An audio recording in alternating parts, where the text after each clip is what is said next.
जय जगन्नाथ। आमर ओडिया पुओ धैर्य देखंतु 18 थर बिजनेस करी छोट छोट बिजनेस करके फेल मारले 19 थर बंपर सक्सेस मासकु लक्षाधिक टंका रोजगार। से आज मत फोन करथिले सर आपण को वीडियो देखुची आ देखिकी धैर्यर सहित मु बिजनेस कली फेल मारिची 18 थर फेल मारिची 19 थर में सक्सेस हेली एवं मोर बिजनेस भल चली डेली मु 4 रु 5000 टंका रोजगार करछि। देखंतु आम पिला माने आमर जो ओडिया पिला माने थरे दी थर बिजनेस फेल हे जेसे चाहना बिजनेस करिया पे 18 थर दीदी जने कंटिन्यूअस फेल हे किनी 19 थर सक्सेस पाइला ताले एटा छुटिया कथा नहीं कारण जिते से फेल होथबो ना थरे दी थर तृतीय थर चतुर्थ थर बापा माँ भाई भौणी बंधु बांधव सब बड़े गाड़ी शुणुथु हे तू बिजनेस कर पारिबन तो हाथ में बिजनेस हेनी तू जहाँ क्या पाखे चाकरी करू जो छोटिया चाकरी टे कर किंतु से सब को धैर्य सहित शुणिकी बिजनेस रे मन देले। आज मत से कहते आउ कौन किसी बिजनेस आड करी से मत बहुत आश्चर्य लगला। आमर मोर भी सेते पर्यंत धैर्य रही 18 थर बिजनेस यदि करके फेल मारिया पर सक्सेस हवाटा बहुत रेयर कथा तेणु आम ताठू शिखा कथा एवं आम फैमिली बापा माँ से गोटे भल कथा कहला बापा ताको बहुत साहाय्य करछंती एवं से जिते बाहर स्त्री बहुत साहाय्य करछि। तेणु आमे यदि साहाय्य न पाइले चेष्टा करियो बिजनेस रे चेष्टा करियो आज नहले काली सक्सेस निश्चय हवा। आज्ञा फॉरेन रे केते बड़ बड़ बिजनेसमैन आज जो होइछंती किए 60 वर्ष सक्सेस होती किए 65 वर्ष सक्सेस होती से धैर्य अच्छी सपोर्ट मिलूँ कि आमको एक्चुअली सपोर्ट मिलूनी से माने डाउन हो जाऊँ ये डाउन हो जाऊँ डाउन हवा उचित नुहे किंतु कौन करिया प्रेशर आसूची जहाँ कौटे गोटे छोट चाकरी कर आमर तो जानी चाकरी कले आपण पछे पैसा धार उधार करके पछे मास सारा चलू था कि चाकरी कर पिलाटी मोर कथा जो शुणिली कथबार्ता 15 मिनिट काल कथबार्ता पचारि डिटेल कथबार्ता पचारि तेणु आपण को ये जो कथबार्ता निहाती शुणा दरकार कारण शुणिले आप जानीपारे बिजनेसटा केते कष्ट एवं धैर्य धरिया दरकार। आम जो अधैर्य हो जाऊँ से फेल हो जाऊँ तेणु जो धैर्य धरिकी से बिजनेस कर 19 थर ये सक्सेस हो आ गोटे भल कथा से कहला ता बिजनेस रे से क्या बाकी भी दौनी नगद सेल हो निजे सका उठिकी जाऊँ से मार्केटिंग टा निजे करुच्ची एवं तार जो मैन्युफैक्चरिंग टा घरे बापा ता स्त्री समस्ते मिसिक कर तेणु ताठ में किसी शिखा अच्छी से बाध्य हो ना ये कथबार्ता निहाती मोर जिते ओडिया भाई मैंने अच्छा भौणी मैंने अच्छा से शिखा दरकार जाना दरकार एवं जो मैंने हतोत्साह कर बापा माँ फैमिली बंधु बांधव जो मैंने से माने भी जानिबा दरकार यदि जने 18 थर फेल मारिक 19 थर सक्सेस हो पारला आम पिला कहीं न हो पार तेणु यहाँ निहाती शुणु लास्ट जाए। हेलो सर नमस्कार। नमस्कार सर ढेंकानाल भुवन कहती। हाँ कहतु सर मु तो बिजनेस करुच्ची सब भी ठीक ठाक अच्छी फिर भी आउ किसी ट्रेनिंग नेले किसी छोटा मोटा भूल रोची ता विषय किसी ऑनलाइन क्लास हो पार कि कौन बिजनेस कर मु सर कुरकुरी फैक्ट्री गोटे करी मु 20टा खंडे बिजनेस करके माने 18टा खंडे मोर माने फेल हो जाइथिला। अबिका गोटे कुरकुरीटा भल सक्सेस होउची एटाको लोकल करुच्ची ताको ब्रांडिंग करिनी ब्रांडिंग करिया पई तो बहुत अर्थ दरकार टाइम दरकार तेन करी मु व्यस्त होउने धीरे सुस्थे करी किंतु बिजनेस ऊपर जो आमर मैनेजमेंट ऊपर जदि ऑनलाइन ऊपर किसी क्लास होता ये आपणकर गोटे बही गोटे बिजनेस मंत्र बोली मु सुनी तो बही आ गोटे भी बही एबे बाहर करछि बर्तमान आपन टर्नओवर केते होछि सर आमर डेली सेट 20 लाख खंडे रहउछि वर्ष को 20 लाख आज्ञा माने माने प्रॉफिट पर डे 4000 5000 आसुछि 4-5 हजार हेला 80,000 हेलानी स्टाफ केते रखछन्ते स्टाफ सर बेसी ना खाली लेबर खाली बनाबुनी करने जमा 6-7 जन रखी माने कंप्यूटर ऊपर किसी जिनस माने रखिनी पिला कि सॉफ्टवेयर पिला भी रखिनी ମୁଁ ଏବେ ମାନୁଆଲି କରୁଛି, ବିଲ୍ ଫିଲ୍ ବି ମାନେ ଇଏ ମାନେ କରିନି, ସେମିତି ମାନୁଆଲି କରି ଚାଲିଛି ଆଉ। ଆପଣ 20 ଲକ୍ଷ ଟପିଲେ ଆପଣଙ୍କୁ GST ରେଜିଷ୍ଟ୍ରେସନ ଦରକାର।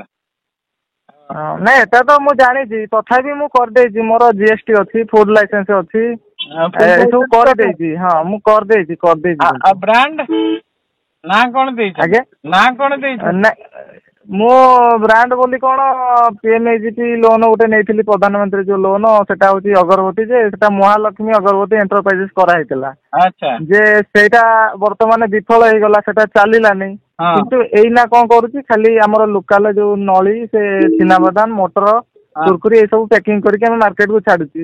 ଏଟା ଭଲ ବି ଚାଲୁଛି। ଯଦି ମୁଁ ବ୍ରାଣ୍ଡେଡ କରିକି ଗୋଟେ ନାଁ ଫାଁ କରିଦିଅନ୍ତି ଭଲ ହୁଅନ୍ତା, କିନ୍ତୁ ସେଥିପାଇଁ ଟଙ୍କା ନାହିଁ। ଉଦ୍ୟମ ଆଧାର ରେଜିଷ୍ଟ୍ରେସନ କରିଛନ୍ତି ତ ସବୁ? ଆଜ୍ଞା ସାର୍ କରିଛି, କିନ୍ତୁ ଯୋଉ ନାଁରେ କରିଛି ସେଟା ହେଲାନି। ମୁଁ ଅଗରବତୀର ଉଦ୍ୟମ ଆଧାରରେ କରିଛି। କିନ୍ତୁ ମୋର ବର୍ତ୍ତମାନ ଫୁଡ୍ ଟା ଭଲ ଚାଲିଛି। ଫୁଡ୍ ରେ ମୁଁ କରିନି, ବ୍ରାଣ୍ଡ କରିନି, ଉଦ୍ୟମ ଆଧାର ବି କରିନି। ଆଚ୍ଛା ଆଚ୍ଛା, ନାଇଁ କରିଦିଅନ୍ତୁ। କେତେ ପଇସା ପଡିବ କି? ଆପଣ 700-800 ଟଙ୍କା ପଡିବ, ଆପଣଙ୍କର କଣ ଅସୁବିଧା ଅଛି? ଆଜ୍ଞା ଆଜ୍ଞା। ଆପଣ ଯେତେବେଳେ ପିକଅପ୍ ନେଲାଣି, ତା ସାଙ୍ଗରେ ମସଲା ଛୋଟ ଛୋଟ ପ୍ୟାକିଂ କରିକି ବିକୁନାହାନ୍ତି। ସାର୍ ସେ ମସଲା କଥା ବି କହୁଛି ଯେ, ମୁଁ ସାର୍ ମସଲା ଫ୍ୟାକ୍ଟ୍ରି ବି କରିଥିଲି। ମୁଁ ପାଖାପାଖି 20ଟା ଖଣ୍ଡେ ବିଜନେସ କରିକି 18ଟାରେ ମୁଁ ଟଳି ପଡିଛି, ଏଇଟା କେବଳ ଗୋଟେ ଚାଲିଛି। କେତେ ମାନେ 18ଟା ପରେ ସକ୍ସେସ୍ ହେଲେ ତ, ଆଉ କଣ ଅସୁବିଧା ଅଛି?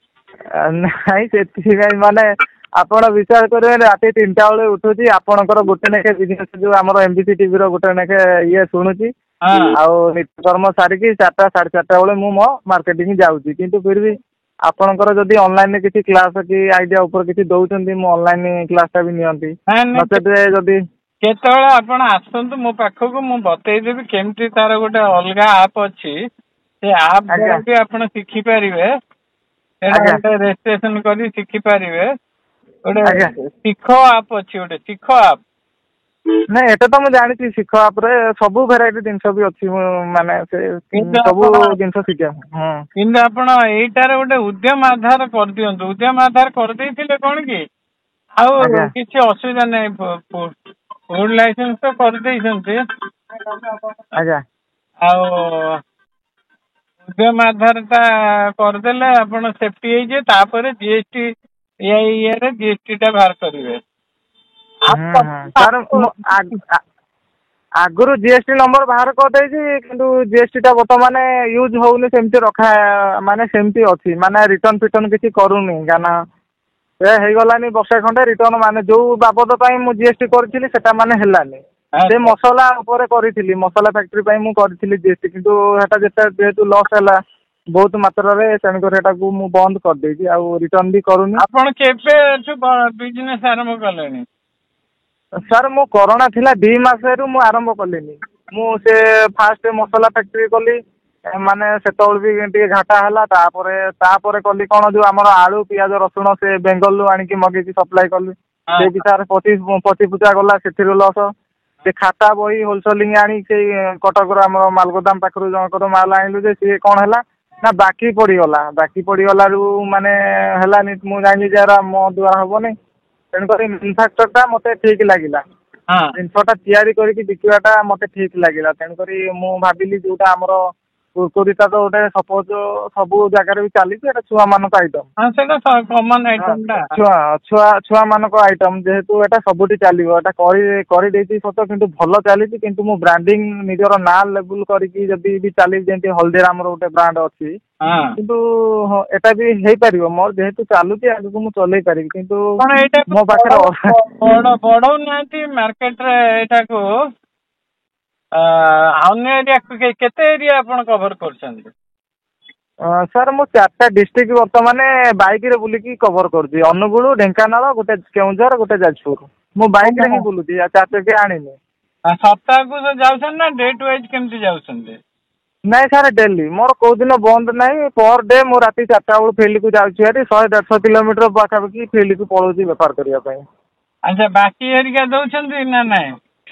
ନାଇଁ ସାର୍, ଗୋଟେ ବଢିଆ ଜିନିଷ ହେଲା, କୁରକୁରି ଆଇଟମରେ କେହି ବାକି ମାଗୁନାହାନ୍ତି। ଅବଶ୍ୟ ମସଲା ଫସଲାରେ ମାଗିବେ, କିନ୍ତୁ ଅଲଗା ଜିନିଷ କିନ୍ତୁ କୁରକୁରିଟା କାହିଁକି ମାଗନ୍ତିନି, କାରଣ ଇଏ ତ ଟଙ୍କା 500,000 ଜିନିଷ କାହିଁକି ବାକି ମାଗିବେ। ହଁ ଟଙ୍କା 500 ହେଲା ତ ଦେଇଦିଅ ସାଙ୍ଗେ ସାଙ୍ଗେ। ଆଉ ମସଲା ହେଲା କଣ ଯାହାହେଲେ ବି ସେ ବସ୍ତା ବସ୍ତା ଉଠେଇବେ କି ନା 2,000 ଟଙ୍କା ମାଲ ତମେ ଦେଇଛ ତ ତମେ 1,000 ନିଅ ଆଉ ନେକ୍ସଟ ଟାଇମ ଆଉ 1,000 ପାଇବ। କିନ୍ତୁ କୁରକୁରି ଏସବୁ ଜିନିଷ ଦେଖିବାକୁ ମିଳୁନି।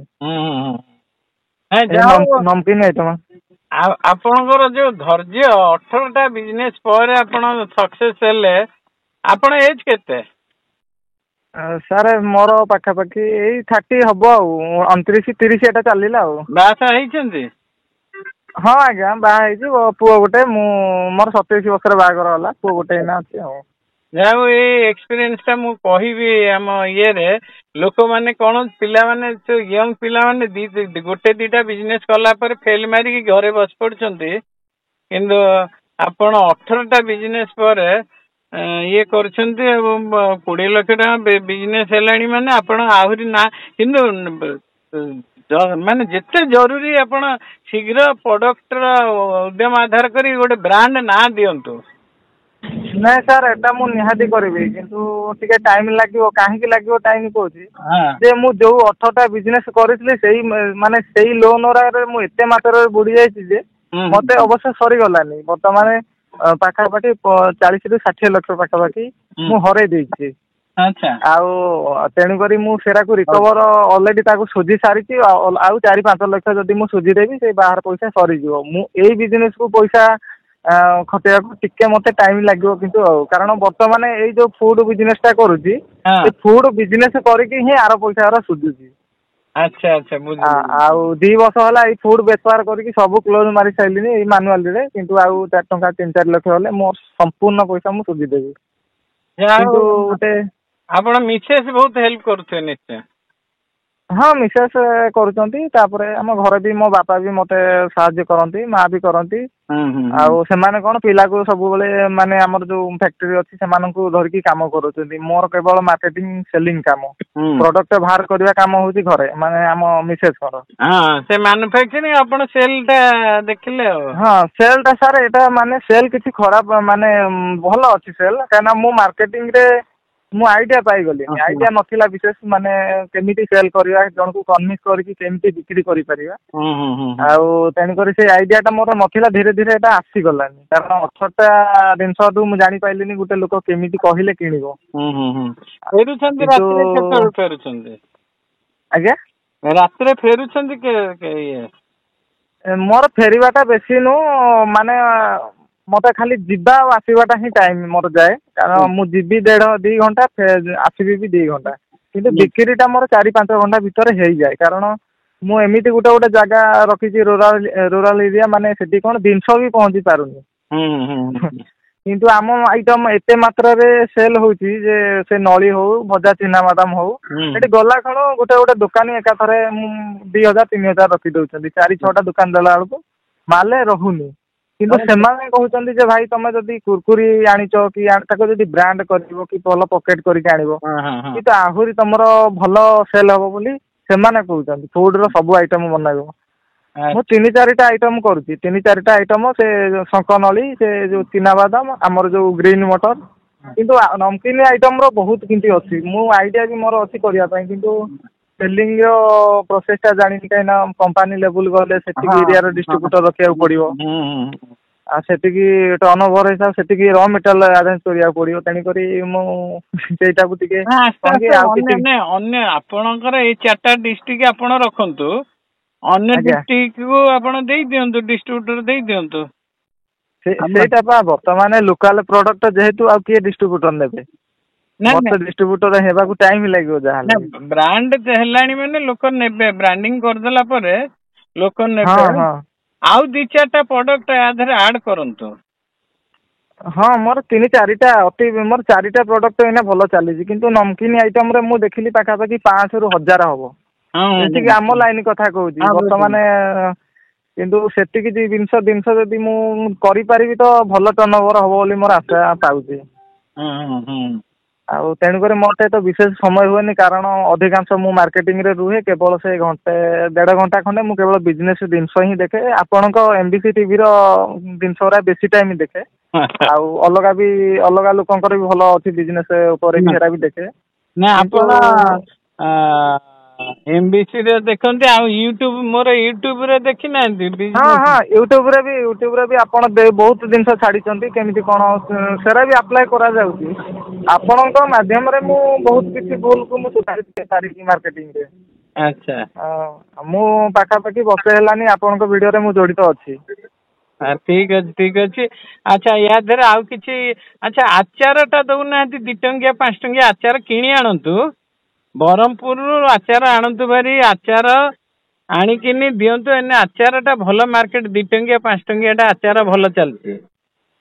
ଆପଣ ଚାଲିବ ତ ମୁଁ ଜାଣିଛି ମାନେ ଚାଲିବାଟା ଗ୍ୟାରେଣ୍ଟି ଯୋଉ ଜିନିଷ ଆମର ଯେତିକି ବି ପାର୍ଟି ଅଛନ୍ତି ନେବା ପାଇଁ ଆମର କଷ୍ଟମର ସେ ଯାହା ନେଲେ ବି ଫୁଡ ଆଇଟମ ହଉ ମାନେ ଦୋକାନ ଜିନିଷ ଯାହା ନେଲେ ବି ରଖିବେ।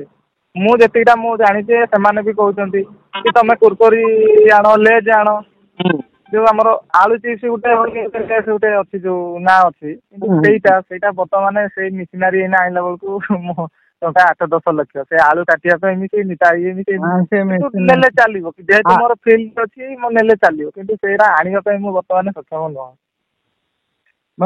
ମୁଁ ଭାବୁଛି କଣ ଆଳୁ ଚିପ୍ସ କଦଳୀ ଚିପ୍ସ ଟା ବି ମାର୍କେଟ ନେଲାଣି ଏନେ।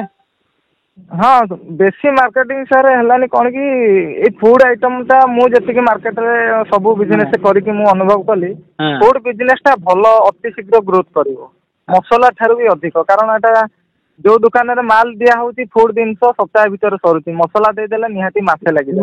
ମାସେ ଲାଗିବ ସେ ଫୁଡ ଟା କାରଣ ରୋଷେଇ ଘରକୁ ଯାଉଛି ରୋଷେଇ ଘର ଜଣେ ସରିଲେ ତ ପୁଣି କିଣିବ ନା। ଫୁଡ ଜିନିଷ ଟା ଶୀଘ୍ର ସରିଯାଏ। ଆପଣ ମାର୍ଜିନ ଆଉ ରେଟ୍ ଟା କମ ଥିବ ଅନ୍ୟ ମାନଙ୍କଠୁ। ନିହାତି ସାର୍ ମୁଁ କ୍ୱାଲିଟି କ୍ୱାଣ୍ଟିଟିରେ କେବେ କମ୍ପ୍ରମାଇଜ କରେନି କାରଣ ଗୁଡୁଲ ଟା ଠିକ ରଖିଥିଲେ ସବୁଦିନ ପାଇଁ ବିଜନେସ ଟା ରହିବ। ଆଉ ଯଦି ଭୁଲ ରହିଗଲା ଯେମିତି ଆପଣ କହିଛନ୍ତି କି ସାମସଙ୍ଗ କମ୍ପାନୀ ଭୁଲ କଲା ବୋଲି ପୁଣି ଆଉଥରେ ସେ ଭୁଲ ଟାକୁ ସୁଧାରିଲା। ତେଣୁକରି ମୋର ବି ଭୁଲ ହଉଛି ଯୋଉଠି ମୋର ଭୁଲ ହେଇଯାଇଛି ମୁଁ ତାଙ୍କୁ ହାତ ଯୋଡିକି କହିକି ରିଟର୍ନ କରି ଆଣୁଛି ସେମାନେ ବି ଖୁସି ହଉଛନ୍ତି। ଯାହା ହଉ ପିଲାଟା ତ ରଖିଛି ଠିକ ଠାକ ରଖିଛି ରିଟର୍ନ ସିଷ୍ଟମ ଅଛି ମାନେ ଆମେ ଯାହା ଦେବୁ ରଖିବ। ତେଣୁକରି ମୋର ଥରେ 2 ଥର ଏମିତି ଭୁଲ ହୋଇଯାଏ କିନ୍ତୁ ଆଉ ସବୁବେଳେ ହଉନି। ତଥାପି ଭୁଲ ଭାଲ ବୋଲି କଣ କେତେବେଳେ ମନେକର ଚିନା ବାଦାମ ଟା ଭାଜୁଛନ୍ତି ପିଲା କେତେବେଳେ ଟିକେ ଶୀଘ୍ର ଉଠେଇ ଦଉଛନ୍ତି ଏଟା ସିଝେନି ହେଲା କି ଦର ସିଝା ରହିଯାଏ। ତେଣୁକରି ସେଇ ଜାଗାରେ ଗୋଟେ ଭୁଲ ହେଇଯାଏ। ତେଣୁ ମତେ ପିଲାଙ୍କୁ ତ ମୁଁ ଠିକ ଗାଇଡ ଦେଇଛି ମାନେ ଭଲ ବି କାମ କରୁଛନ୍ତି। ଆପଣ ଯାଉ ଆମ ଓଡିଆଙ୍କ ପାଇଁ ଗୋଟେ ମୁଁ ନିହାତି ଏଇଟାକୁ କରିବି କାରଣ 18ଟା ବିଜନେସ କଲା ପରେ ଆପଣ ସକ୍ସେସ ହେଇଛନ୍ତି। ମେନ୍ ହଉଛି ଧୈର୍ଯ୍ୟ ଟା ସବୁଠୁ ବଡ କଥା ହେଲା ଜାଣିଲେ।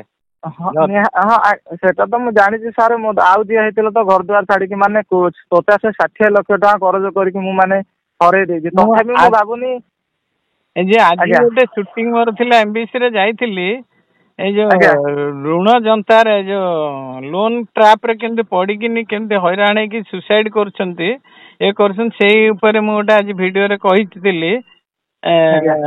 ଯୋଉ ହତୋତ୍ସାହ ହେଇଯାଉଛନ୍ତି ପୁଣି ଆରେ କେତେ ଅଛି ତମେ ଚେଷ୍ଟା କର ଘର ଛାଡି ପଳଉଛନ୍ତି ପିଲାମାନଙ୍କୁ ଛାଡି ପଳଉଛନ୍ତି ଏଗୁରା କରିବା କଥା ମାନେ 1-2ଟା ବିଜନେସ ଆପଣ ତ 18ଟା ବିଜନେସ କରୁଛନ୍ତି।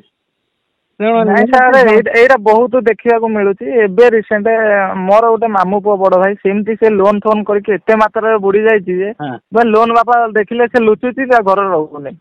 ସେ ଲାଭ କଣ ଲୋନ କରିବ କାହିଁକି ସେ ଟେନସନ ନବ କାହିଁକି ଯଦି ବା ଲୋନ କଲ ତାହେଲେ ସୁଝିବା ବାଟ ନିହାତି କରିବ ଆଗେ ସୁଝିବା ବାଟ କରିକି ଲୋନ କଲେ ଚଳିବ।